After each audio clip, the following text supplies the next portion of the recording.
El sol de febrero caía sobre los adoquines de la colonia Roma, cuando Elena Vázquez llegó a la imponente casa de los Montero. La brisa fría mecía los jacarandás que bordeaban la avenida, pero no lograba disipar el peso del aire en aquel barrio de casas señoriales.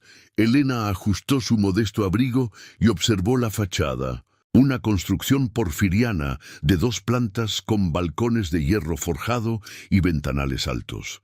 El jardín, aunque pequeño, estaba perfectamente cuidado, con rosales podados y un camino de piedra que conducía a la entrada principal.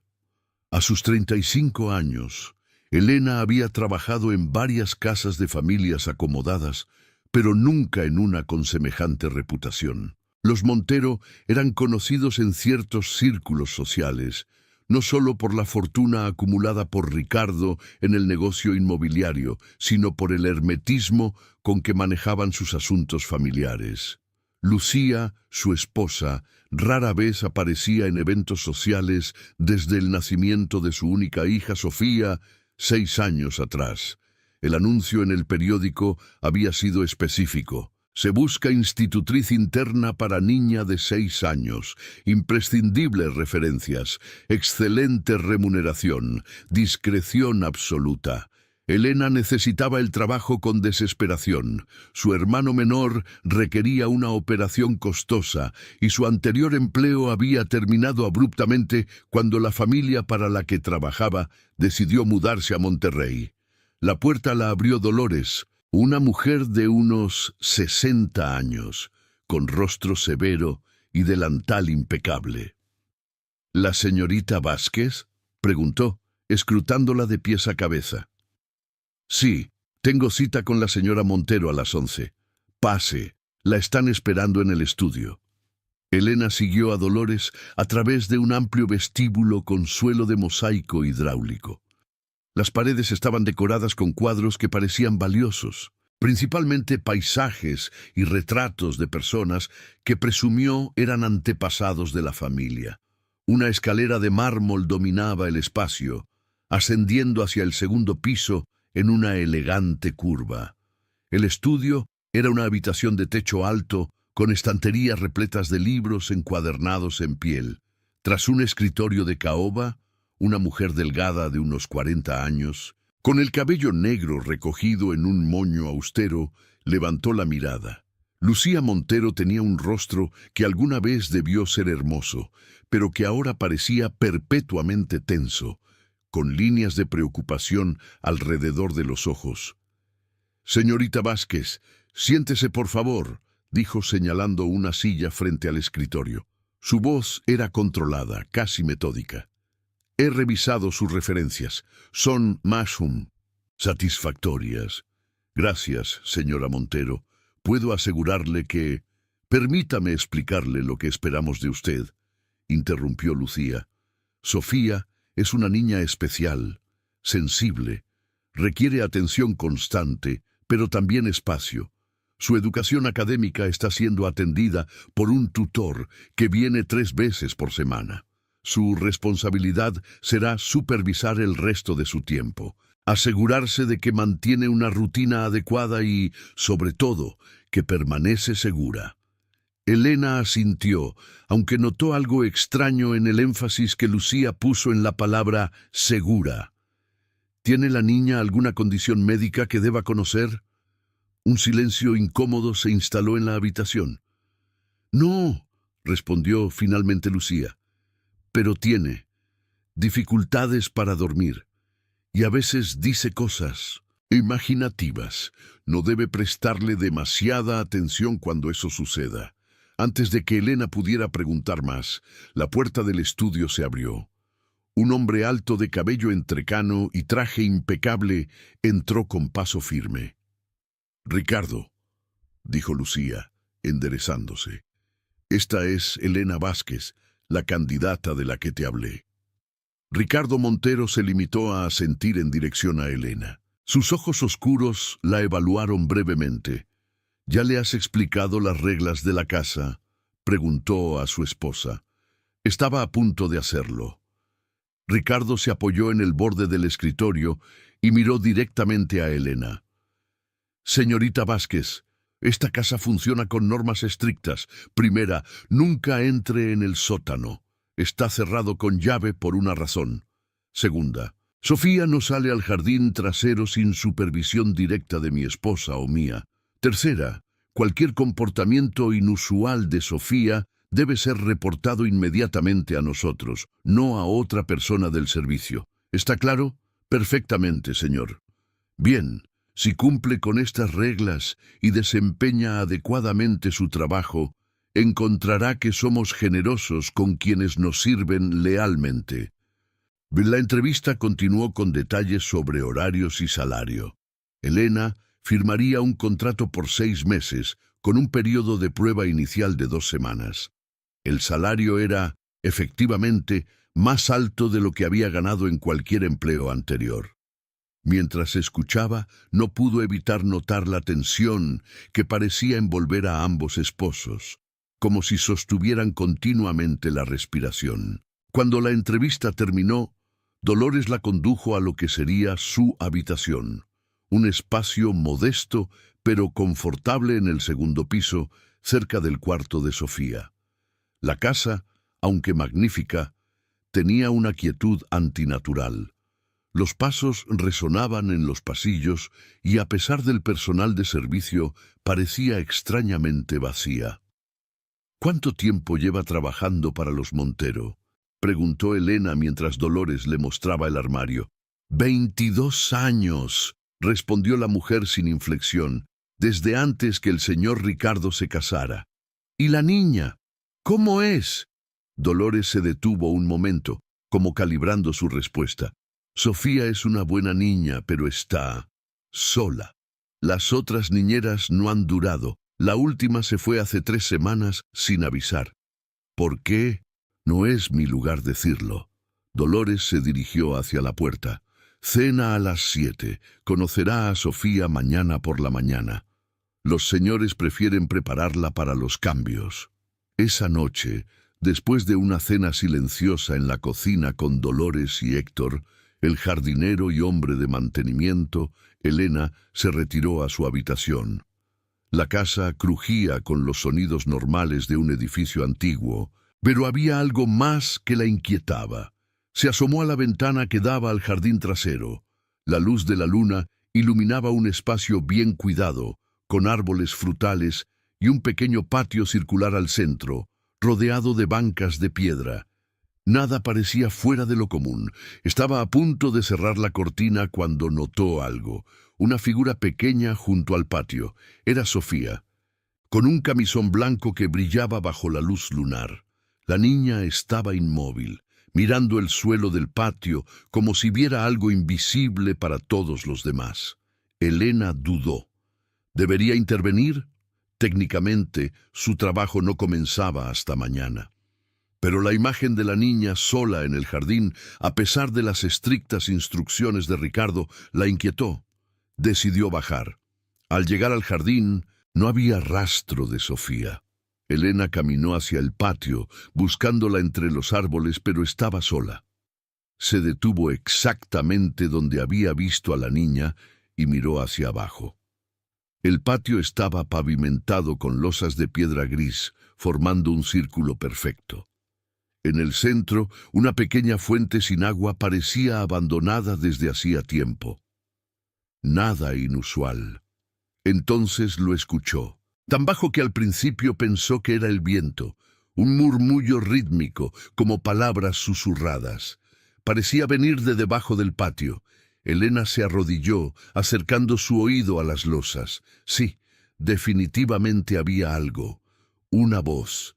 No, varias voces, repitiendo palabras que no podía distinguir, como si alguien estuviera rezando bajo tierra. ¿Qué hace aquí? La voz cortante de Ricardo Montero la hizo levantarse de golpe. Estaba junto a la puerta trasera, su silueta recortada contra la luz de la casa. Yo creí ver a Sofía aquí fuera. Imposible. Sofía está dormida. La acabo de revisar. Su tono era acusatorio. Regrese a su habitación, señorita Vázquez, y recuerde las reglas. Elena asintió y volvió a entrar, sintiendo la mirada de Ricardo clavada en su espalda. Mientras subía las escaleras, una sensación de inquietud se apoderó de ella. Estaba segura de haber visto a Sofía y aquellos murmullos. Al pasar frente a la habitación de Sofía, se detuvo. La puerta estaba entreabierta. Se asomó cautelosamente. La niña estaba en su cama, aparentemente dormida, con un oso de peluche gastado junto a ella. Pero al observar mejor, Elena notó que sus ojos estaban abiertos, mirando fijamente el techo. «Ellos rezan todo el tiempo», dijo Sofía sin mirarla. «Papá dice que no los escuche, pero ellos quieren que los oiga». Elena sintió un escalofrío. «¿Quiénes, Sofía?» La niña giró la cabeza lentamente hacia ella. Tenía un rostro pálido, enmarcado por cabello negro, y unos ojos oscuros demasiado serios para su edad. «Los que están debajo del patio, los que no pueden salir». Elena estaba a punto de responder cuando sintió una presencia detrás de ella. Lucía Montero estaba en el pasillo, observándola. «Sofía debe dormir», dijo en voz baja pero firme. «Y usted también, señorita Vázquez. Mañana será un día largo». Elena se retiró a su habitación, pero el sueño tardó en llegar. Las palabras de Sofía y aquellos murmullos bajo el patio rondaban su mente. ¿Qué ocultaba esta familia? ¿Qué secreto guardaba aquella casa que parecía pesar sobre todos sus habitantes? Mientras la luna avanzaba en el cielo nocturno, Elena tomó una decisión. Necesitaba el trabajo, sí, pero también necesitaba respuestas, y si los Montero no iban a proporcionarlas, tendría que encontrarlas por su cuenta. Lo que no sabía era cuánto llegaría a lamentar esa decisión. La mañana llegó con un cielo plomizo que amenazaba lluvia. Elena despertó sobresaltada, desorientada momentáneamente por la habitación desconocida. Los eventos de la noche anterior regresaron a su mente. La figura de Sofía en el jardín, los murmullos bajo el patio, las palabras inquietantes de la niña. Se vistió rápidamente con el uniforme gris que Dolores había dejado preparado. Falda, blusa y suéter discretos con un pequeño delantal blanco. El reloj de la mesita marcaba las 6:30. Según el horario que le habían proporcionado, debía despertar a Sofía a las 7:00 para prepararla para el desayuno. Al salir al pasillo, la casa estaba sumida en un silencio espeso. Se acercó a la ventana y miró hacia el jardín trasero. Bajo la luz grisácea del amanecer, el patio circular parecía perfectamente normal. ¿Habría imaginado los sonidos? O quizás era algún efecto acústico causado por el viento o las tuberías antiguas. A las 7:00 en punto, Elena llamó suavemente a la puerta de Sofía. No hubo respuesta. Entró con cautela. La habitación era amplia, decorada con papel tapiz de flores pálidas y muebles de madera clara. Juguetes meticulosamente ordenados ocupaban estantes a lo largo de una pared. Contra otra pared, una casa de muñecas victoriana de 3 pisos destacaba por su detallada elaboración. Sofía estaba despierta, sentada en la cama con la espalda recta, como si llevara horas esperando. Su mirada, demasiado adulta para sus 6 años, evaluó a Elena. «Buenos días, Sofía», dijo Elena, esforzándose por mantener un tono alegre. «Soy Elena, tu nueva niñera». «Sé quién eres», respondió la niña. Su voz era clara y articulada. «No durarás mucho». Elena intentó no mostrar su desconcierto. «Bueno, eso dependerá de cómo nos llevemos, ¿no crees? Tenemos que prepararte para el desayuno. Tu mamá me dijo que te gusta el vestido azul para los jueves». Sofía inclinó la cabeza, como sorprendida por la normalidad de la conversación. Consuelo también intentaba actuar como si todo fuera normal, dijo, refiriéndose presumiblemente a la niñera anterior, hasta que los escuchó. Elena se acercó al armario, fingiendo concentrarse en encontrar el vestido. «¿A quién escuchó, Sofía?» Ah, a los que rezan debajo. La niña bajó la voz a un susurro. No quieren estar ahí, quieren que alguien los encuentre. Elena se giró sosteniendo el vestido azul. Decidió cambiar de estrategia. Sabes, cuando era pequeña, también tenía mucha imaginación. Inventaba historias sobre lugares secretos en la casa de mi abuela. Sofía la miró con algo parecido a la lástima. No es una historia. Puedes oírlos si pones tu oído en el suelo del patio, pero papá dice que son mentiras, que estoy enferma. Sus pequeños dedos jugueteaban nerviosamente con el borde de la sábana. Consuelo me creyó. Por eso se fue. Tenía miedo. El desayuno transcurrió en un silencio tenso. Ricardo y Lucía apenas intercambiaron palabras, concentrados en sus respectivos periódicos. Sofía comió metódicamente, sin el entusiasmo habitual de los niños. Elena permanecía de pie junto a la puerta, siguiendo las instrucciones de solo intervenir cuando fuera necesario. Después del desayuno, Ricardo se marchó a sus oficinas y Lucía se retiró a su habitación, dejando a Elena a cargo de Sofía. El día avanzó con una rutina estructurada. Lecciones de piano a las 9:00, seguidas de tiempo de lectura, y por la tarde, el tutor particular, el profesor Ramírez, un hombre calvo y de aspecto severo que apenas dirigió una mirada a Elena. Durante esas primeras horas, Elena observó que Sofía era una niña extraordinariamente disciplinada y capaz. Leía libros muy por encima de su nivel, tocaba piezas de piano complejas y mantenía conversaciones con un vocabulario sorprendente para su edad. Pero había algo profundamente inquietante en su compostura, en la ausencia de espontaneidad infantil. A media tarde, mientras Sofía dibujaba en su cuaderno, Elena decidió indagar sutilmente. «Ese es un dibujo interesante», comentó mirando sobre el hombro de la niña. Sofía había dibujado lo que parecía ser el patio trasero, pero con varias figuras humanas bajo él, como si la tierra fuera transparente. Las figuras tenían las manos juntas en posición de rezo. Sofía no levantó la mirada. «Es para que no los olvide», dijo simplemente. «¿Quiénes son, Sofía?» La niña finalmente alzó los ojos. «Las personas que mi papá puso ahí». Elena sintió un escalofrío recorrer su espalda. «¿Por qué diría tu papá algo así?» «No lo dijo. Lo vi». Sofía volvió a su dibujo. «Fue antes de que yo naciera, pero lo recuerdo. A veces recuerdo cosas que no deberían estar en mi cabeza». El resto del día transcurrió sin incidentes significativos, aunque Elena no podía sacudirse la inquietud que le provocaban las palabras de Sofía.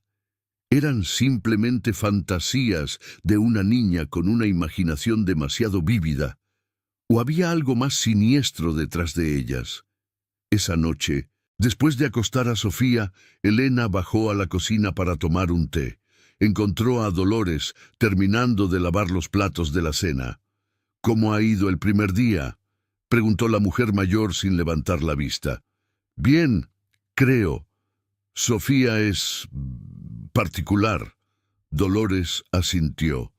«Siempre ha sido así, demasiado seria, demasiado observadora». Secó sus manos en el delantal. Las otras niñeras no lo entendían. La trataban como a una niña cualquiera, o peor, como a una pequeña perturbada. ¿Cuántas niñeras ha tenido? Desde que cumplió 3 años usted es la 7ª. Dolores hizo una pausa. La más reciente, Consuelo, era una buena chica, trabajadora, paciente, pero empezó a hacer demasiadas preguntas. ¿Sobre qué? Dolores la miró con intensidad. Sobre los ruidos de la casa, sobre el patio, sobre el sótano. Elena respiró hondo. Anoche, escuché algo bajo el patio, como voces rezando. La taza que Dolores sostenía se deslizó de sus manos y se hizo añicos contra el suelo.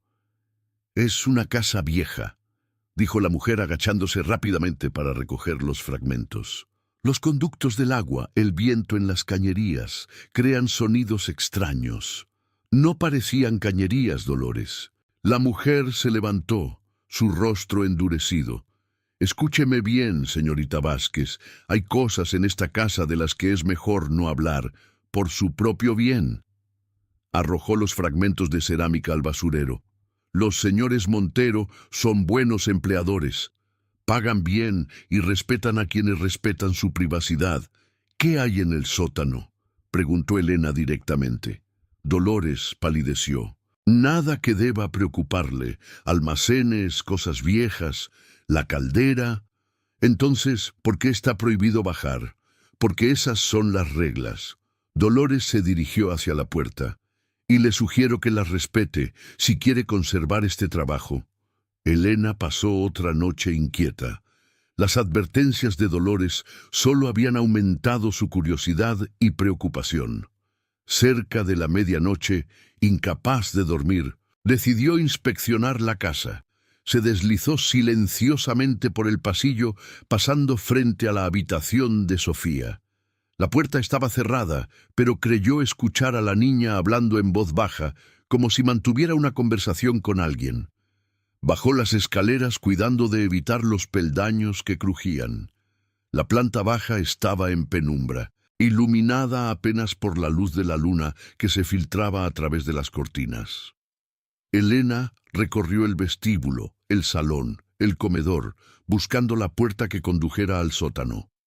La encontró finalmente en un pequeño pasillo junto a la cocina, una puerta de madera oscura con una cerradura antigua. Comprobó el picaporte, que estaba, como era de esperar, cerrado con llave. Regresaba hacia la escalera cuando un sonido la detuvo. Provenía del jardín.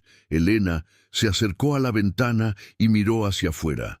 El patio circular resplandecía bajo la luz de la luna llena, y sobre él nuevamente estaba Sofía en su camisón blanco. La niña estaba arrodillada en el centro del patio, con la cabeza inclinada como si escuchara atentamente. Sus labios se movían, respondiendo a voces que Elena no podía oír desde la distancia. Sin pensarlo dos veces, Elena se dirigió hacia la puerta trasera. Estaba cerrada. Buscó la llave entre las que colgaban de un gancho en la pared de la cocina, probando varias hasta que una encajó. Salió al jardín. El aire frío de febrero la golpeó como una bofetada. Se acercó cautelosamente a Sofía, que no pareció notar su presencia. «No, pero no puedo abrir la puerta», estaba diciendo la niña. «Papá tiene la llave, él no me deja». Elena se arrodilló junto a ella. «Sofía, ¿con quién hablas?». La niña no pareció sorprendida de verla. «Con ellos. Están rezando para que alguien los ayude. Han estado ahí mucho tiempo». Elena acercó su oído al suelo, y entonces lo escuchó con claridad. Voces susurrantes, débiles pero inconfundibles, repitiendo palabras en lo que parecía latín o alguna otra lengua antigua. Un coro de súplicas que helaba la sangre. «¿Quiénes son, Sofía?», preguntó intentando mantener la calma. «Los que conocen los secretos de papá, los que saben lo que hizo para ser rico». El sonido de una puerta abriéndose violentamente interrumpió la conversación. Ricardo Montero avanzaba hacia ellas con paso decidido, seguido por Lucía.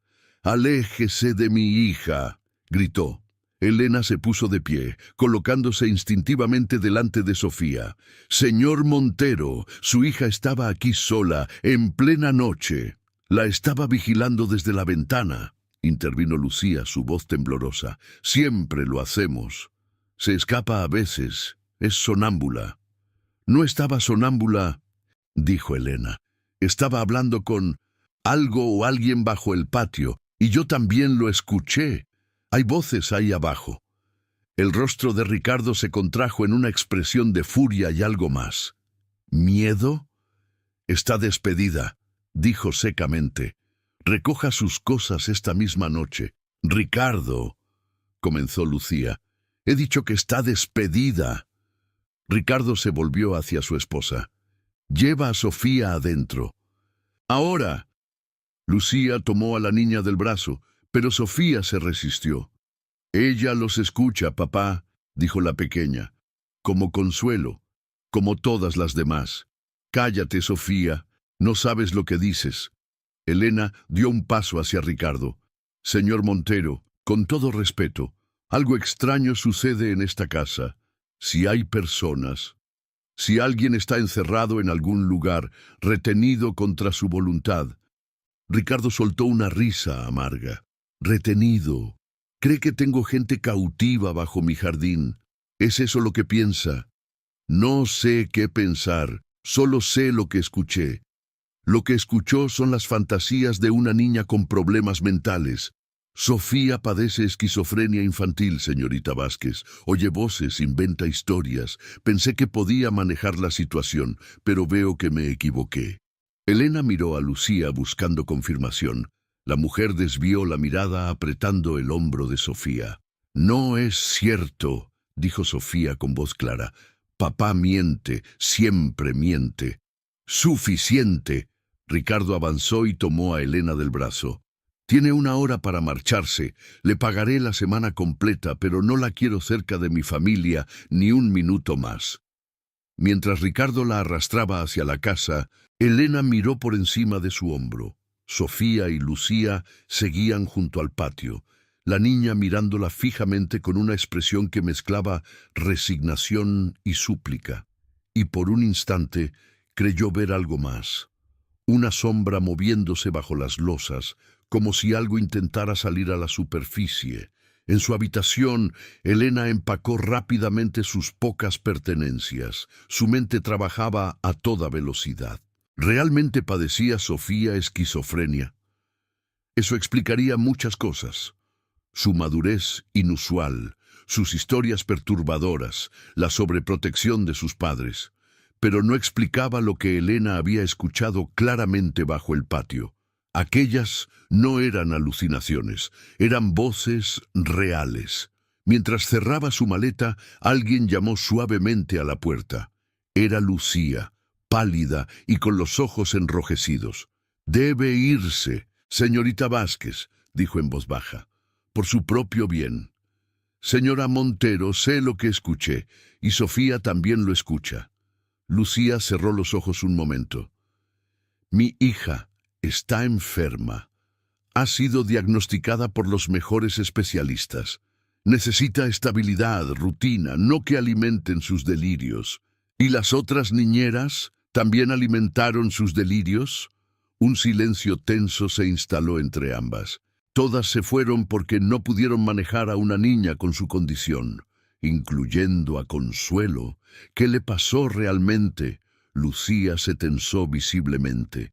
Consuelo renunció, decidió que el trabajo era demasiado exigente. Sin avisar, sin recoger sus cosas, sin pedir su pago, eso no es asunto suyo. Lucía le tendió un sobre. Su salario por esta semana, más una compensación por las molestias.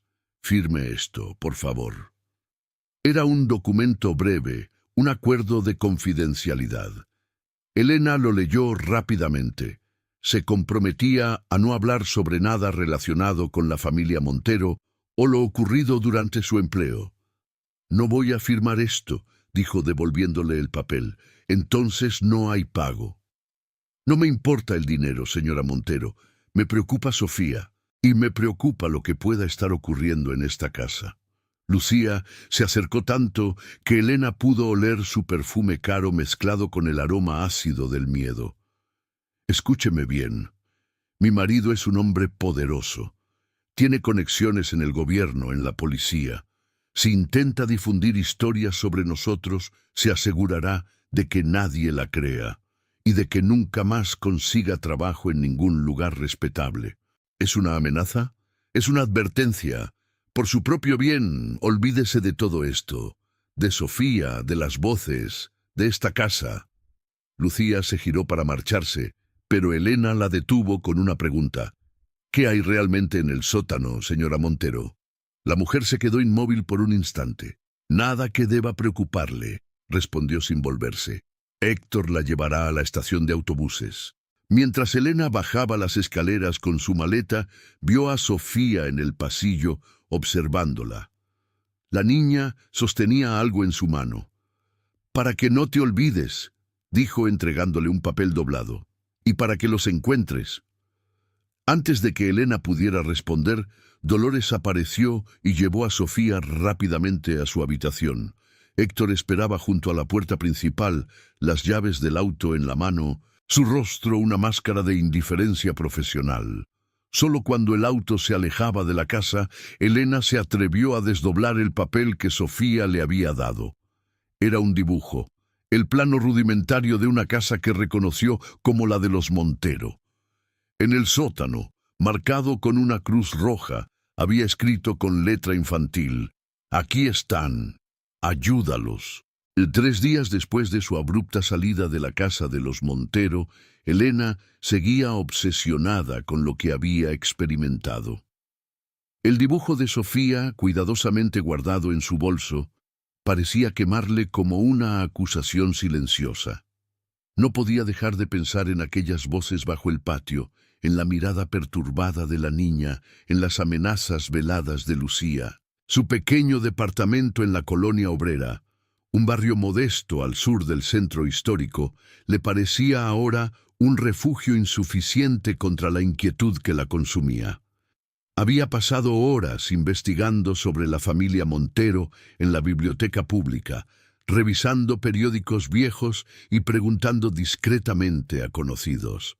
Ricardo Montero había surgido de la nada 15 años atrás, amasando una fortuna considerable en tiempo récord gracias a especulaciones inmobiliarias y conexiones políticas. Se rumoreaba que tenía tratos con figuras sombrías del gobierno durante la represión estudiantil de 1968, aunque nada había sido probado. Se había casado con Lucía Iriarte, hija de una familia adinerada venida a menos, y habían vivido una vida relativamente discreta desde entonces, especialmente tras el nacimiento de Sofía. Elena también había intentado investigar sobre posibles casos de personas desaparecidas en la zona de la colonia Roma, pero la información era escasa y los archivos policiales prácticamente inaccesibles para alguien sin influencias. Esa tarde, sentada en la mesa de su cocina con una taza de café frío, escuchó que alguien llamaba a su puerta. Era un golpeteo suave, casi tímido. Se asomó por la mirilla, una mujer joven de unos 20 años, con cabello negro recogido y expresión nerviosa. «¿Quién es?», preguntó Elena sin abrir. «¿Elena Vázquez?». La voz de la mujer temblaba ligeramente. «Me llamo Teresa, Teresa Rojas. Yo trabajé para los Montero antes que usted». Elena abrió la puerta de inmediato. Teresa Rojas era delgada, con ojeras pronunciadas y un aire de constante alerta. Vestía modestamente y apretaba contra su pecho un bolso desgastado. «¿Cómo me encontró?», preguntó Elena, haciéndola pasar. «No fue difícil. Pregunté en las agencias de colocación. Cuando mencioné que venía de parte de los Montero, me dieron su dirección sin problemas». Elena la invitó a sentarse y le ofreció café. Teresa aceptó con manos temblorosas. «¿Por qué ha venido a buscarme?». Teresa miró a su alrededor, como si temiera que hubiera alguien más escuchando. «Me enteré de que trabajó para ellos, brevemente, y que se fue. O la despidieron, hace unos días». «¿Cómo supo eso?». «Mantengo contacto con Dolores. Ella fue buena conmigo». Teresa tomó un sorbo de café. «Necesitaba saber si usted también lo había escuchado». Elena sintió que su corazón se aceleraba. Las voces bajo el patio. Teresa asintió, sus ojos humedeciéndose. «Entonces es verdad. No estoy loca». Durante la siguiente hora, Teresa le relató su experiencia. Había trabajado para los Montero durante 3 meses, en 1972, como ayudante de Dolores más que como niñera, cuando Sofía tenía apenas 4 años. Al principio, todo parecía normal, una familia adinerada, un tanto excéntrica, con reglas estrictas, pero no inusuales para su posición social. Entonces empecé a notar cosas, continuó. Sofía era diferente, no como los otros niños. Hablaba de cosas que no debería saber, dibujaba escenas perturbadoras. Y por las noches, cuando todo estaba en silencio, a veces la encontraba en el jardín, junto al patio, escuchando las voces. Sí, al principio pensé que era mi imaginación, o que quizás había alguna radio encendida en alguna habitación. Pero una noche, cuando todos dormían, bajé al jardín y lo escuché claramente. Personas rezando, suplicando. Venía de debajo del patio, como si hubiera, no sé, una habitación o algo así bajo tierra. Elena sacó el dibujo de Sofía y se lo mostró a Teresa, que palideció al verlo. Ella también me dio uno, susurró, casi idéntico. ¿Qué hiciste entonces? Cometí el error de preguntarle a Ricardo directamente. Le dije que había escuchado voces extrañas y que estaba preocupada. Teresa se estremeció ante el recuerdo. Se puso furioso. Dijo que estaba inventando cosas, que quería extorsionarlos, que me aseguraría de que nunca más trabajara en ningún lugar decente. ¿Te despidió? Peor. Esa misma noche, Héctor me llevó a la estación de autobuses, como hicieron contigo. Pero nunca llegamos allí. En cambio, me llevó a una casa en las afueras de la ciudad. Había hombres esperando. Policías, creo, o al menos tenían ese aspecto. Me interrogaron durante horas. Me acusaron de intentar chantajear a los Montero, de robar objetos valiosos de la casa. Las lágrimas corrían ahora por las mejillas de Teresa. Me amenazaron con enviarme a la cárcel si hablaba con alguien sobre lo que había visto u oído en esa casa. Me dijeron que tenían pruebas de que yo había robado joyas de la señora Montero. Falsas, por supuesto, pero ¿quién me creería a mí contra ellos? Al final me dejaron ir, pero me advirtieron que me vigilarían. Durante meses tuve miedo de salir a la calle, de que me siguieran. Elena intentaba procesar todo lo que escuchaba. ¿Por qué has venido ahora? ¿Por qué arriesgarte? Porque no soy la única. Hubo otras antes y después de mí. Y porque cuando Dolores me contó sobre ti, sobre cómo te habían despedido por hacer preguntas sobre las voces, supe que tenía que hablar contigo. No podía permitir que otra persona pasara por lo que yo pasé, sola y aterrorizada. ¿Sabes algo sobre Consuelo? La niñera antes de mí. Teresa negó con la cabeza. Solo sé que desapareció. Dolores está preocupada porque nadie ha sabido de ella desde que se fue de la casa. ¿Desapareció? ¿Cómo? Completamente. Eso parece. No regresó a su departamento, no contactó a su familia. Se esfumó. La implicación de aquellas palabras cayó sobre Elena como un peso helado. Si los Montero habían estado dispuestos a amenazar e intimidar a Teresa, ¿qué no harían para silenciar a alguien que insistiera en investigar? ¿Qué crees que está pasando realmente en esa casa, Teresa? La joven dudó antes de responder. No lo sé con certeza, pero una vez escuché a Ricardo discutir con un hombre en su estudio. Hablaban sobre algo que había ocurrido años atrás, cuando se construyó la casa. El hombre le reclamaba a Ricardo. Decía que no podía vivir con la culpa, que la gente merecía saber la verdad. Ricardo le respondió que si hablaba, ambos acabarían muertos o en prisión. ¿Quién era ese hombre? No lo sé, nunca le vi la cara. Pero Dolores me contó que Ricardo tenía un socio al principio de su carrera, alguien llamado Javier Mendoza. Trabajaron juntos en varios proyectos inmobiliarios, incluyendo la renovación de la casa donde viven ahora, pero hace años que nadie lo ve. Elena sintió un escalofrío. ¿Crees que las voces bajo el patio? Teresa no completó la frase, pero no era necesario. La terrible posibilidad flotaba en el aire entre ellas.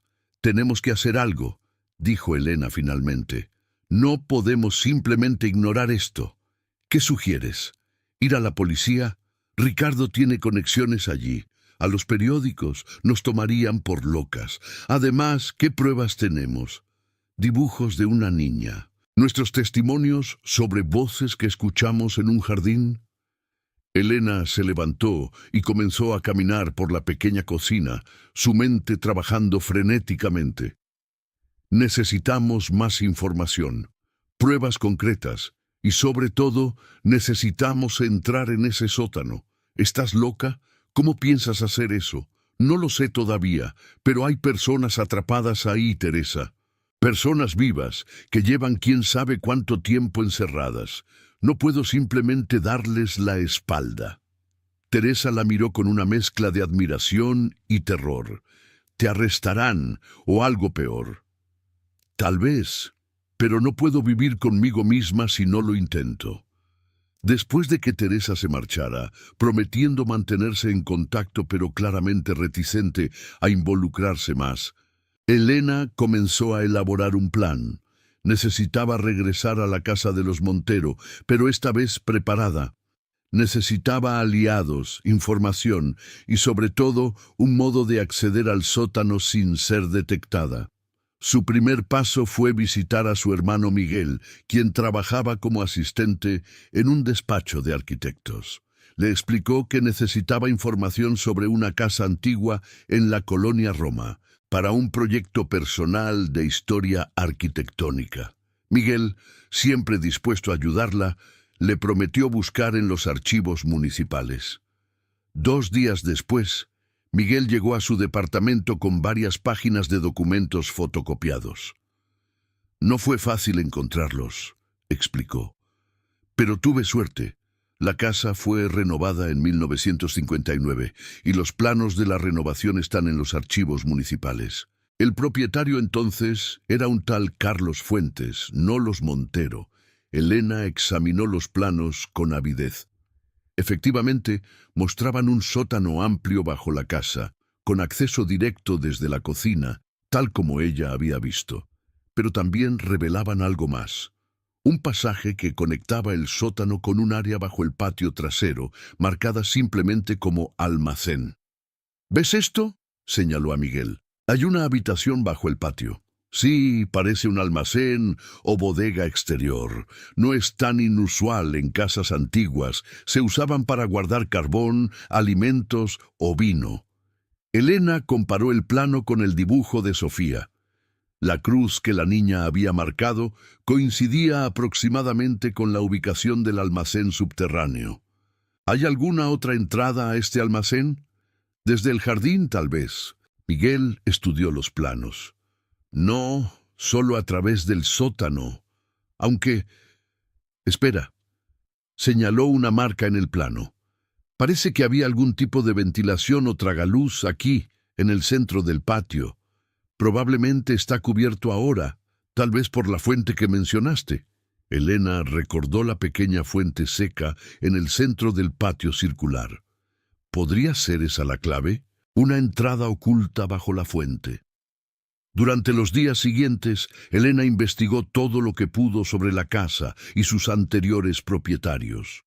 Descubrió que Carlos Fuentes había vendido la propiedad a Ricardo Montero en 1959, poco después de la renovación.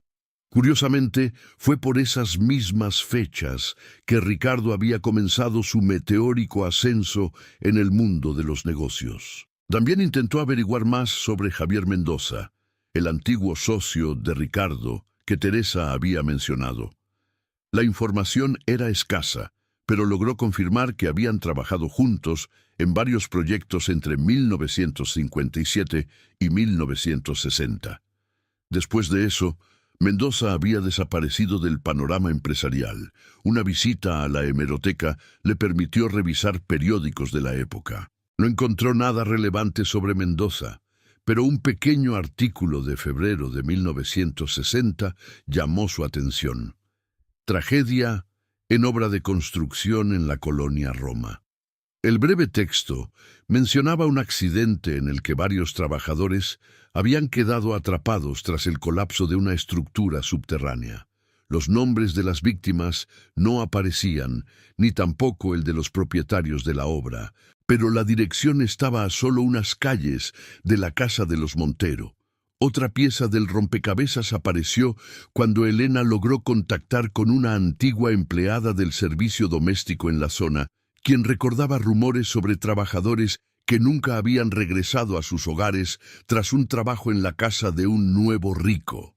Según ella, se decía que estos hombres, la mayoría inmigrantes del sur del país, habían sido contratados para una obra secreta y luego habían desaparecido sin dejar rastro. La noche del 8º día tras su despido, Elena recibió una llamada telefónica. Era Teresa, su voz apenas audible por el miedo. «Creo que me siguen», susurró.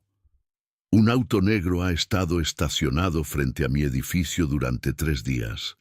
Y hoy, un hombre me abordó cuando salía del trabajo. Me dijo que me olvidara de la casa de los Montero si sabía lo que me convenía». «¿Te amenazó directamente?» «No con esas palabras, pero el mensaje era claro». Hubo una pausa. «Elena, tengo miedo. Quizás deberíamos dejar esto. Denunciarlo anónimamente a algún periódico y esperar que alguien más lo investigue». «Teresa, si lo que sospechamos es cierto, hay personas atrapadas ahí abajo desde hace años. No podemos simplemente pasar el problema a otro». «¿Y qué sugieres? ¿Que nos infiltremos en la casa como ladronas?» Elena respiró hondo. «De hecho, eso es exactamente lo que estaba pensando. ¿Estás loca? ¿Nos arrestarán o algo peor? No si lo planeamos bien. Escucha, he estado investigando. Sé cómo funciona la casa, conozco sus rutinas. Los jueves por la noche, Ricardo y Lucía salen a cenar con amigos. Sofía se queda con Dolores, que siempre toma una siesta después de acostar a la niña. Héctor no duerme en la casa, se va después de las 9. ¿Y qué pasa con los guardias? Seguramente tienen seguridad. No dentro de la casa. Ricardo es demasiado reservado, demasiado paranoico para permitir extraños en su hogar por la noche. Confía en las cerraduras y en el sistema de alarma básico». «¿Sistema de alarma? Eso lo complica todo». «No necesariamente. Cuando trabajaba allí, vi a Ricardo desactivarlo. Es un modelo simple, con un interruptor de llave en la entrada principal.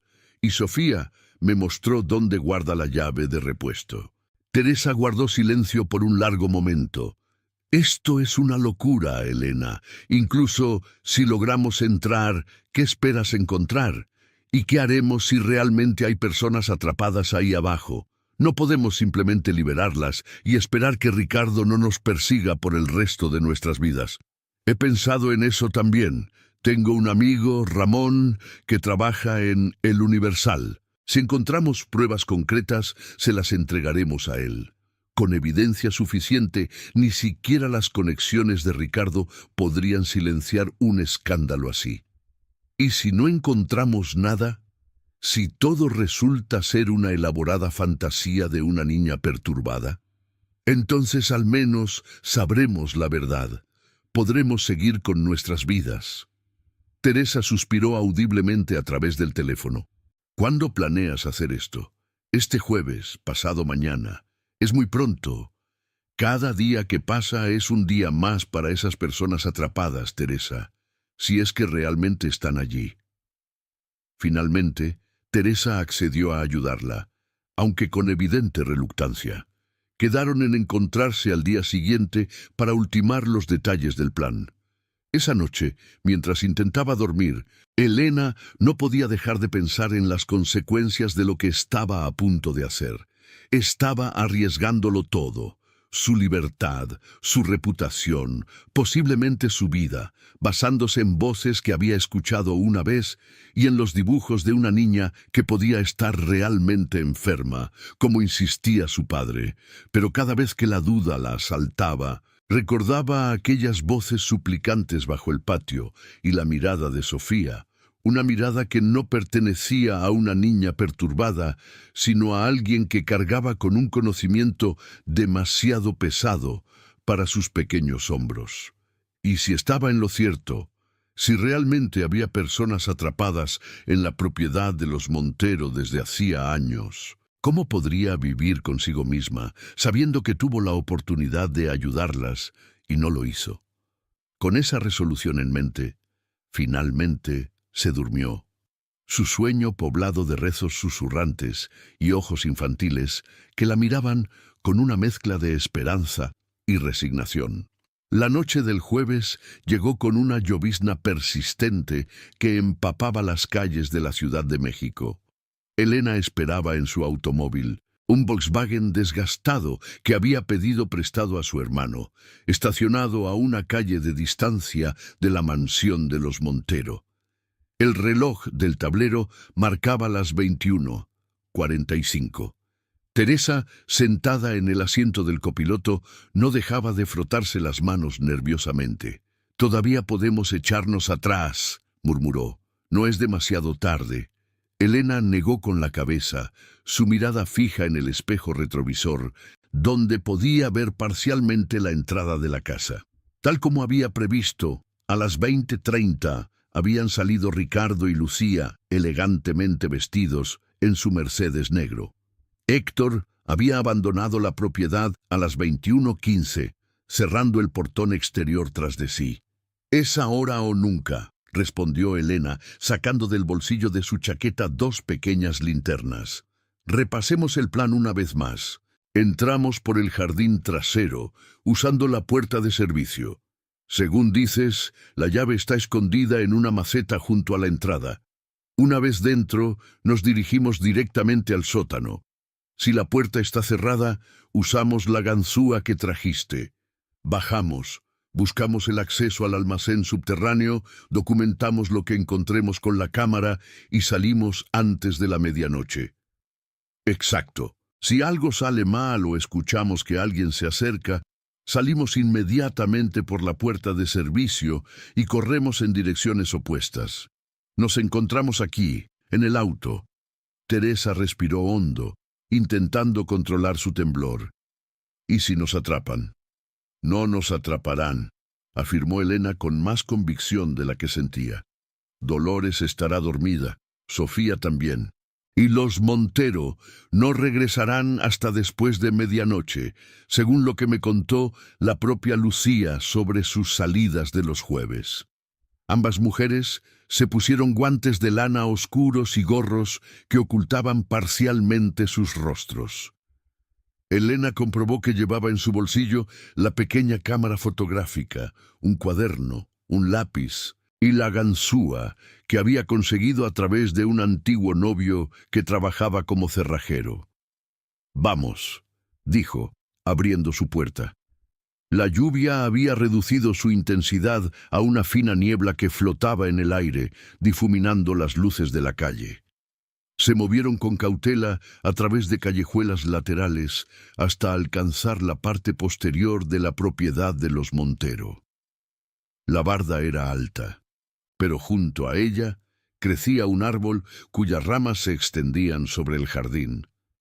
«¿Estás segura de que no hay alarmas en el perímetro?», susurró Teresa mientras Elena comenzaba a trepar por el tronco. «Positiva. El único sistema está en la puerta principal. Los Montero confían en la altura de las bardas y en lo exclusivo del vecindario». Con esfuerzo, ambas lograron pasar por las ramas y descender al jardín trasero. La casa se alzaba ante ellas como una presencia ominosa, con solo unas pocas luces encendidas en la planta superior. Se acercaron sigilosamente a la puerta de servicio, donde Elena encontró la llave exactamente donde Sofía le había indicado, bajo una maceta de terracota con un helecho. La cerradura cedió con un suave clic. La cocina estaba a oscuras y en silencio. Se movieron con extrema cautela, evitando encender las linternas hasta que estuvieron seguras de que no había nadie en las cercanías. El pasillo que conducía al sótano estaba exactamente donde Elena recordaba. La puerta, tal como esperaba, estaba cerrada con llave. «Cúbreme», susurró, sacando la ganzúa. Nunca había intentado abrir una cerradura así, Pero su exnovio le había dado instrucciones precisas. Después de varios intentos angustiosos, durante los cuales Teresa vigilaba nerviosamente el pasillo, finalmente la cerradura cedió. La puerta se abrió con un chirrido que pareció resonar en toda la casa. Ambas se quedaron paralizadas, conteniendo la respiración, pero no hubo respuesta, ningún sonido que indicara que las habían descubierto. Una estrecha escalera de piedra descendía hacia la oscuridad. El aire que emanaba del sótano era frío y húmedo, con un olor terroso y algo más. Un aroma acre que Elena no logró identificar de inmediato. ¿Deberíamos bajar? La voz de Teresa era apenas audible. Elena asintió, encendiendo su linterna. El haz de luz reveló unos peldaños gastados que se perdían en la penumbra. Comenzó a descender, con Teresa siguiéndola de cerca. El sótano era amplio, con techo bajo y paredes de piedra. La luz de las linternas iluminó estanterías con objetos diversos, muebles antiguos cubiertos con sábanas, cajas apiladas contra las paredes. Un sistema de calefacción obsoleto ocupaba una esquina, junto a lo que parecía ser la caldera. Según los planos, susurró Elena, el acceso al almacén subterráneo debería estar por aquí. Recorrieron el perímetro del sótano, examinando cada pared en busca de alguna puerta o pasaje. Finalmente, detrás de varias cajas grandes, encontraron lo que buscaban: una puerta metálica, más pequeña que la del sótano, asegurada con un candado moderno. ¿Y ahora qué?, preguntó Teresa. No podremos abrir eso con una ganzúa. Elena estudió el candado con frustración. No había considerado este obstáculo. Debe haber alguna manera, murmuró, iluminando alrededor de la puerta. Entonces lo notó. Una llave colgada de un clavo, parcialmente oculta por una viga, a unos metros de la puerta. ¿Por qué dejarían una llave tan a la vista? Tal vez porque vienen aquí regularmente, sugirió Teresa, y no quieren cargar con la llave cada vez. Elena tomó la llave y la introdujo en el candado. Encajaba perfectamente. El candado se abrió con un chasquido metálico. «Esto es demasiado fácil», murmuró, súbitamente inquieta. «¿Por qué asegurar una puerta con un candado si dejas la llave justo al lado? Quizás no esperan que nadie encuentre este lugar», respondió Teresa. «El sótano ya está cerrado con llave, y nadie excepto Ricardo entra aquí». Con cautela, Elena abrió la puerta. Un túnel estrecho se extendía ante ellas, con paredes de ladrillo sin revestir y suelo de tierra apisonada. El olor que habían percibido antes se intensificó, una mezcla de humedad, moho y algo más penetrante y desagradable. «Huele a enfermedad», susurró Teresa, cubriéndose la nariz con la manga. Avanzaron lentamente por el túnel, que descendía ligeramente. Después de unos 10 metros, desembocaba en un espacio más amplio. Elena dirigió su linterna hacia adelante y lo que vio la dejó paralizada. Era una habitación rectangular de unos 6 por 8 metros, con techo bajo y sin ventanas. El suelo era de cemento rugoso y las paredes de ladrillo desnudo, pero lo que congeló la sangre en sus venas fue lo que había dentro.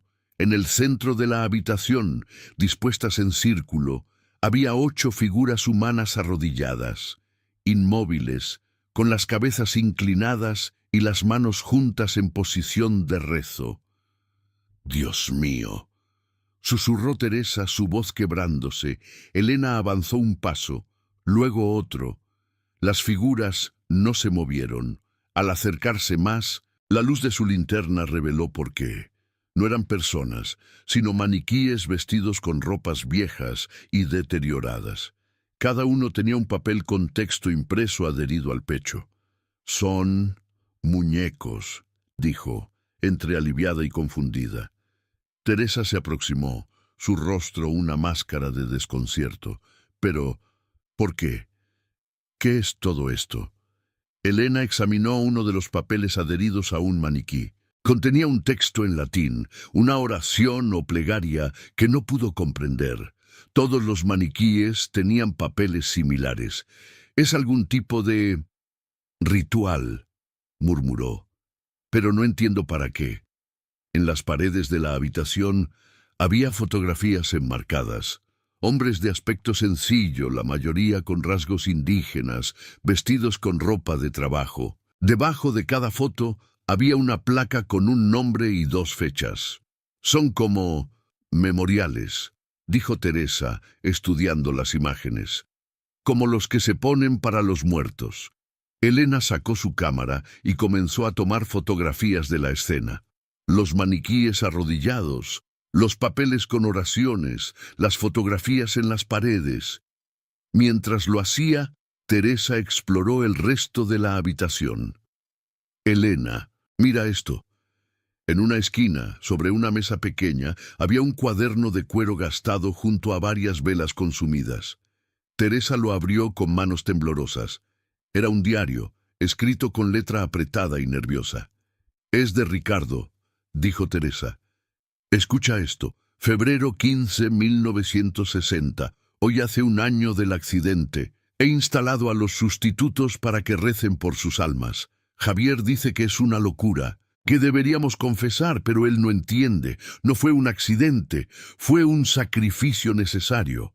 El terreno requería sangre para prosperar, siempre lo ha requerido». Elena sintió que su piel se erizaba. Sigue leyendo. Marzo 3, 1960. Las voces han comenzado. Al principio pensé que era mi imaginación, pero Javier también las escucha. Dice que son sus espíritus, que no pueden descansar.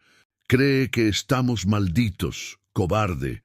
Lo que hicimos nos ha dado todo lo que tenemos ahora. Teresa pasó algunas páginas. Junio 18, 1960. Javier amenaza con hablar. Dice que no puede vivir con la culpa.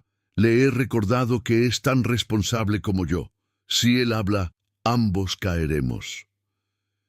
Elena fotografió varias páginas del diario, su mente intentando procesar lo que estaban descubriendo. Octubre 30, 1960, continuó Teresa. Javier ha dejado de ser un problema. Le he asegurado un lugar entre los que rezan. Los otros 7 tienen compañía ahora. Le he puesto su propia oración, aunque dudo que la merezca. Está diciendo que mató a su socio, murmuró Elena, horrorizada, y que está enterrado aquí junto con otros 7 hombres. ¿Pero dónde están los cuerpos? Pulse. Teresa miró alrededor de la habitación con renovado horror. No hay tumbas aquí. Elena dirigió su linterna hacia el suelo. El cemento parecía más nuevo que el resto de la estructura. Y en ciertos puntos, justo donde estaban colocados los maniquíes, había sutiles diferencias de color y textura. «Están debajo», dijo con voz estrangulada, «enterrados bajo el cemento». Teresa dejó caer el diario, llevándose las manos a la boca. «Son ellos», susurró.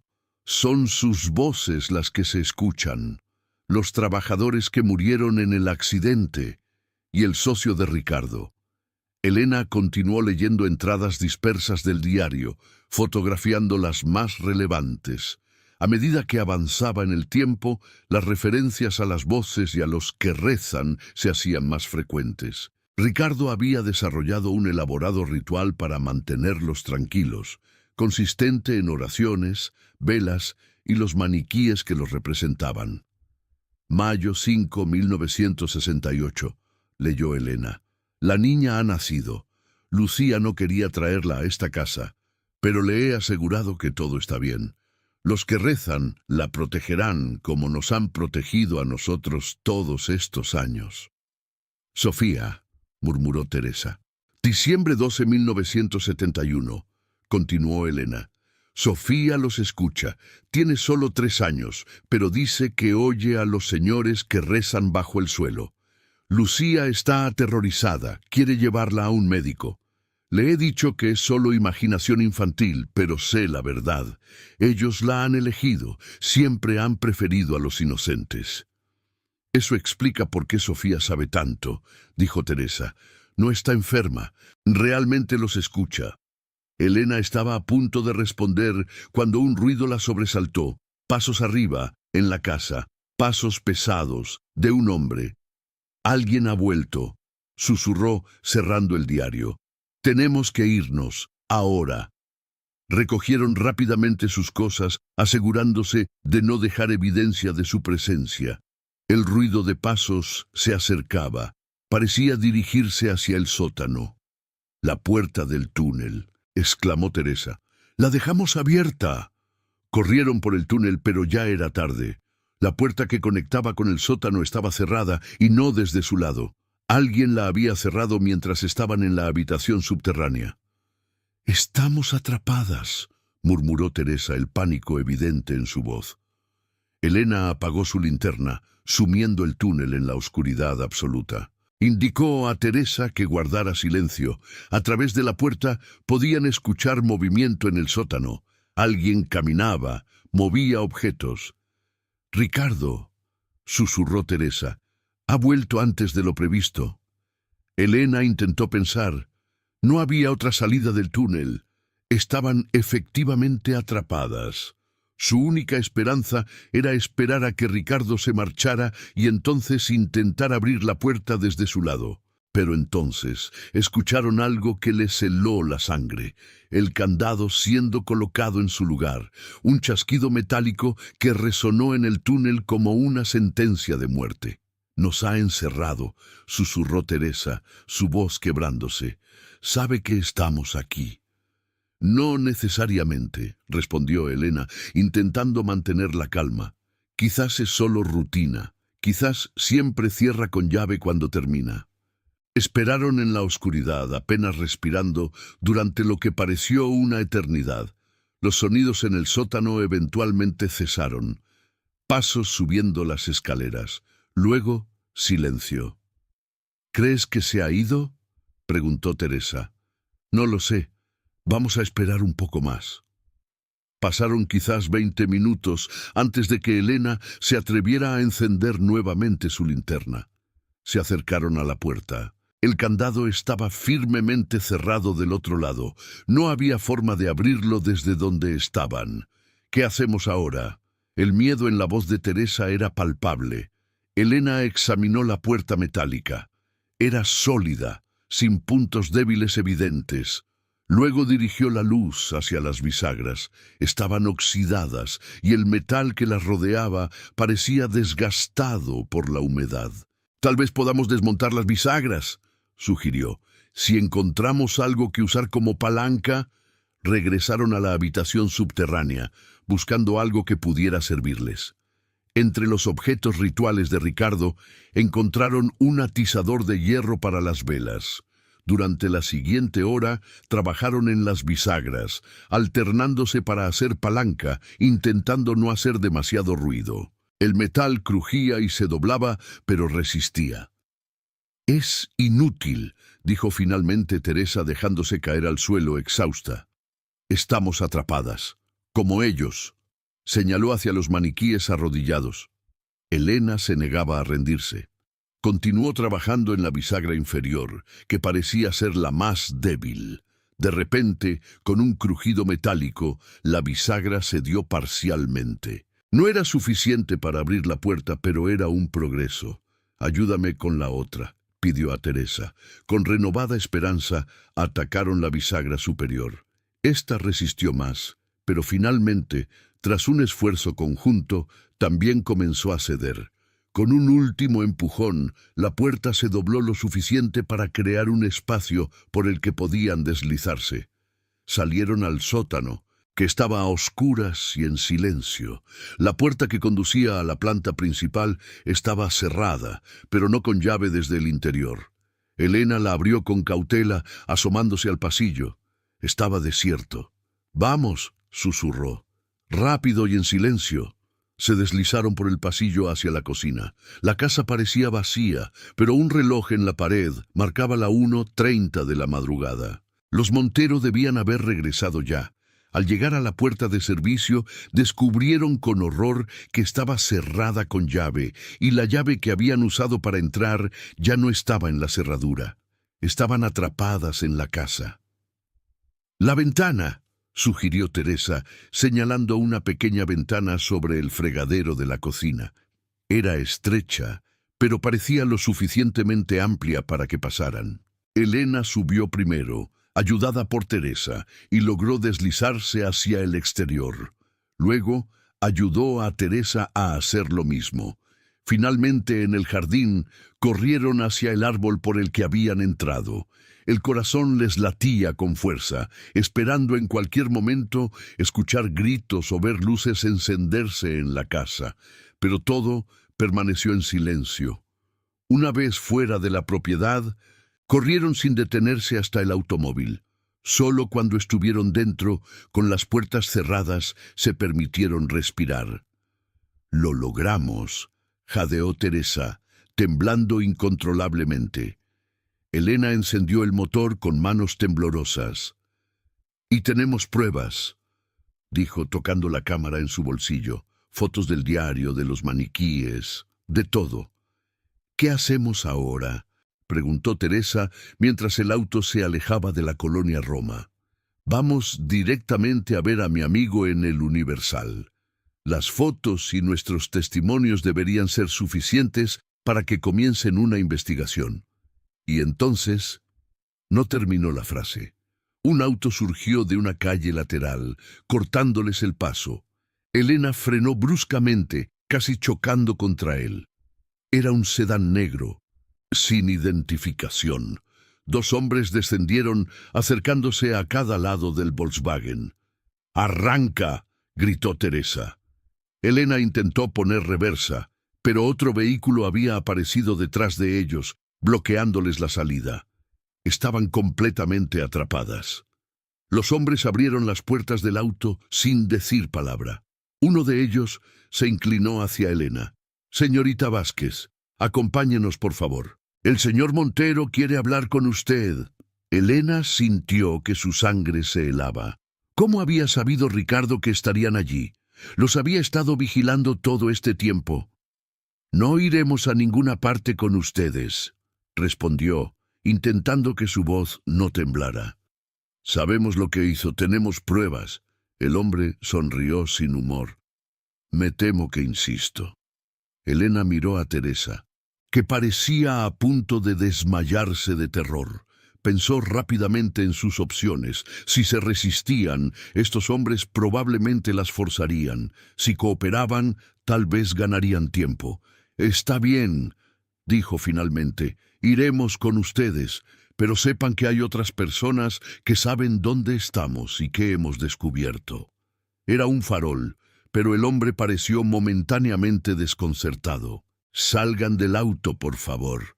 Las condujeron al sedán negro, donde un tercer hombre esperaba al volante.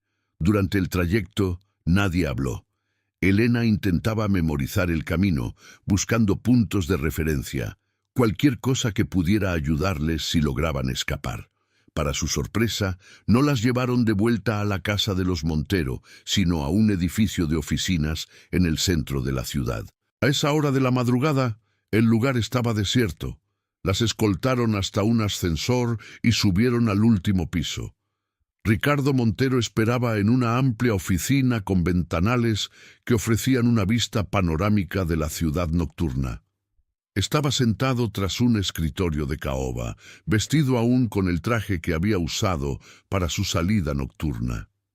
Su rostro no mostraba ira, sino una especie de resignación cansada. «Señorita Vázquez, señorita Rojas», las saludó con un gesto. «Siéntense, por favor». Los hombres que las habían traído salieron de la oficina, cerrando la puerta tras ellos. «¿Cómo supo dónde encontrarnos?», preguntó Elena, decidida a no mostrar miedo. «Las he estado vigilando desde que dejaron mi casa, señorita Vázquez. A ambas. Sabía que no se darían por vencidas tan fácilmente. Personas con su sentido de la justicia rara vez lo hacen».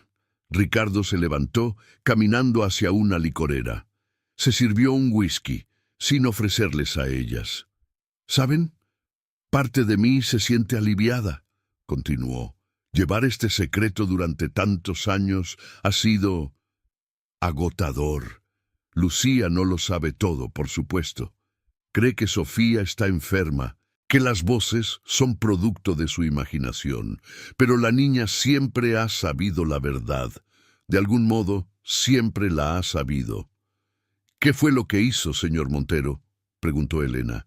¿Qué ocurrió realmente con esos hombres? Ricardo bebió un sorbo de whisky, mirando hacia la ciudad iluminada. 1959. Yo era un don nadie entonces. Un arquitecto sin conexiones, sin dinero, casado con la hija de una familia aristocrática venida a menos. Lucía y yo vivíamos modestamente, pero su familia nos despreciaba por ello. Entonces apareció la oportunidad, un terreno en la colonia Roma a precio de ganga. El propietario, un anciano sin herederos, estaba ansioso por vender. Hizo una pausa como perdido en sus recuerdos. La casa era magnífica, pero estaba en ruinas. Javier Mendoza, mi socio entonces, sugirió convertirla en apartamentos de lujo. Contratamos trabajadores, la mayoría inmigrantes indocumentados del sur, hombres desesperados que aceptarían salarios miserables sin hacer preguntas. «Los 8 hombres enterrados bajo el patio», dijo Teresa. Ricardo asintió. Comenzamos las excavaciones para reforzar los cimientos.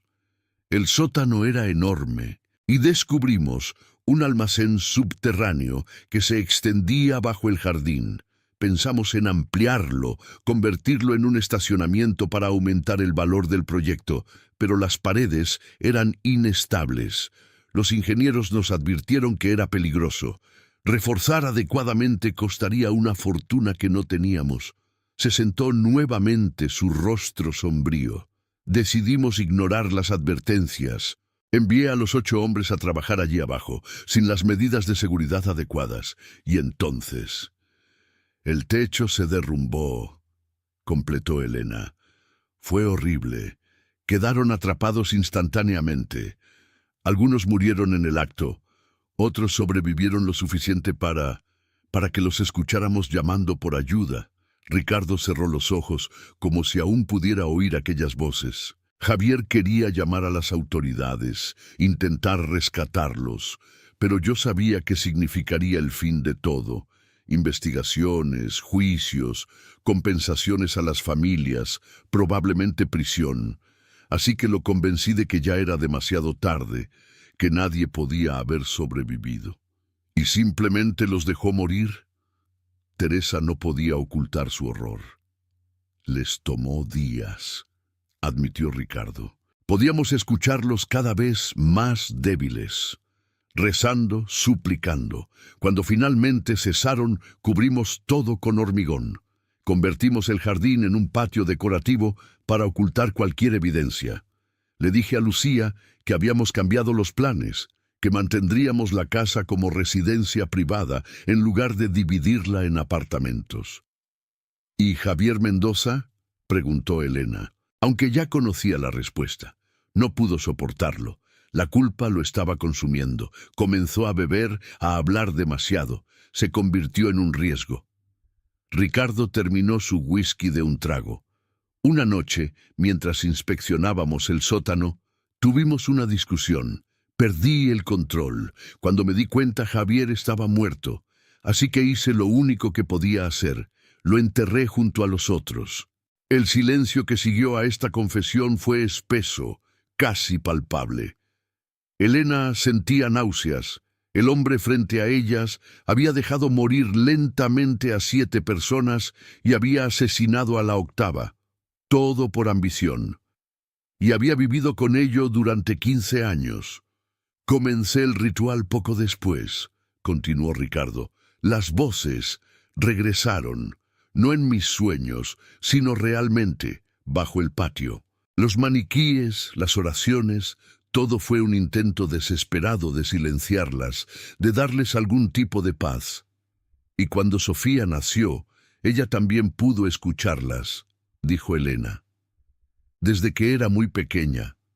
Al principio pensé que era mi imaginación, que proyectaba mi culpa en ella, pero luego comenzó a decir cosas, a hablar de los hombres que rezan, a dibujarlos. Convencí a Lucía de que la niña tenía problemas mentales, que necesitaba atención especializada, pero en realidad se detuvo, incapaz de continuar.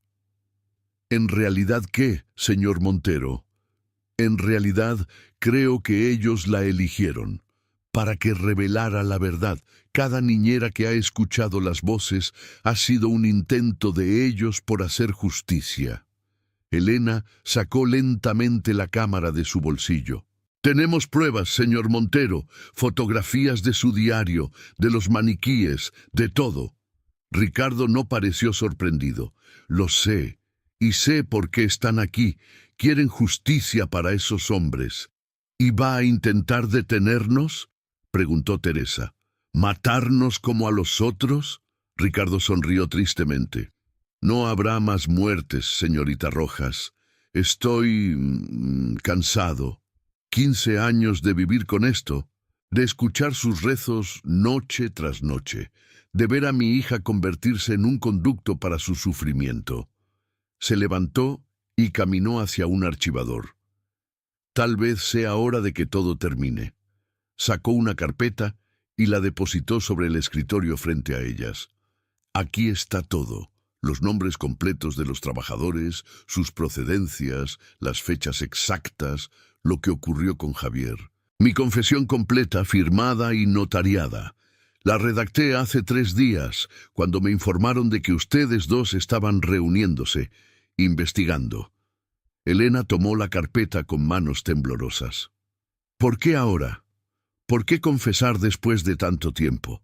Porque Sofía ya no puede soportarlo más, respondió Ricardo, su voz quebrándose por primera vez. La semana pasada intentó hacerse daño.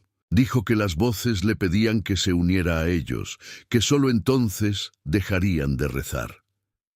Lágrimas asomaron en sus ojos. Mi hija está pagando por mis pecados, señorita Vázquez, y no puedo permitirlo más. Un golpe en la puerta interrumpió la conversación. Uno de los hombres que las había traído entró brevemente. «Están aquí, señor». Ricardo asintió. «Hágalos pasar». Elena y Teresa intercambiaron miradas de alarma. ¿Quién había llegado? ¿Más matones? ¿La policía? Para su sorpresa, quienes entraron fueron 2 hombres vestidos formalmente con expresiones graves. Uno de ellos se presentó como fiscal del distrito, el otro como investigador de homicidios. «Les he pedido que vengan esta noche para entregarme», explicó Ricardo. «Les he prometido una confesión completa a cambio de que mi familia, mi esposa y mi hija queden fuera de esto. Ellas no sabían nada». Elena miró fijamente a Ricardo, intentando reconciliar al monstruo que había imaginado con el hombre derrotado que tenía ante sí. «Las señoritas Vázquez y Rojas tienen pruebas adicionales», continuó Ricardo, dirigiéndose a los funcionarios. «Fotografías y testimonios que corroborarán mi confesión». El fiscal se acercó a ellas. ¿Estarían dispuestas a testificar sobre lo que han visto y oído? Elena asintió lentamente, aún en shock por el giro de los acontecimientos. «Sí, por supuesto». «Bien». El fiscal se volvió hacia Ricardo. «Señor Montero, queda detenido por el homicidio de Javier Mendoza y por la muerte por negligencia criminal de 7 trabajadores no identificados. Tiene derecho a guardar silencio». Mientras el fiscal continuaba leyendo los derechos, Ricardo miró una última vez a Elena. «Cuide de Sofía», dijo en voz baja. «Asegúrese de que sepa que no estaba loca, que lo que oía era real y que su padre finalmente hizo lo correcto». Los oficiales esposaron a Ricardo y se lo llevaron. El investigador se quedó atrás, recogiendo la carpeta con la confesión y pidiendo a Elena la cámara con las fotografías. Les informó que necesitarían sus declaraciones formales al día siguiente, pero que por esta noche eran libres de irse. Cuando finalmente salieron del edificio, el cielo comenzaba a aclararse en el este. Un nuevo día amanecía sobre la Ciudad de México. Elena y Teresa permanecieron un momento en silencio, asimilando todo lo ocurrido. ¿Crees que realmente se entregó por Sofía?, preguntó Teresa finalmente. Creo que se entregó porque ya no podía soportar las voces, respondió Elena. Las voces que solo él, Sofía y nosotras podíamos oír. Las voces de los que rezaban bajo el patio. Mientras caminaban hacia la avenida para buscar un taxi, Elena pensó en Sofía y en lo que le esperaba ahora. Una niña que había cargado con un terrible secreto que no era suyo, que había escuchado las súplicas de los muertos mientras todos a su alrededor insistían en que estaba enferma. «Volveré a la casa», decidió en voz alta. «No hoy, pero pronto. Necesito explicarle a Sofía que tenía razón todo el tiempo, que no estaba loca, que las voces eran reales». Teresa asintió. «¿Crees que ahora que la verdad ha salido a la luz, las voces dejarán de rezar?» Elena miró hacia el horizonte, donde el sol comenzaba a asomar entre los edificios de la ciudad. «Espero que sí. Espero que finalmente puedan descansar». Un taxi apareció en la esquina, y ambas mujeres lo detuvieron. Mientras subían, Elena tuvo la extraña sensación de que algo había cambiado en el aire, como si un peso invisible se hubiera levantado, como si, después de 15 años de rezos incesantes, el silencio finalmente hubiera llegado, y en algún lugar, en una elegante casa de la colonia Roma, una niña de 6 años quizás dormía en paz por primera vez en su corta vida, libre al fin de las voces que solo ella podía escuchar, las voces de los hombres que rezaban bajo el patio, cuyas oraciones finalmente habían sido respondidas.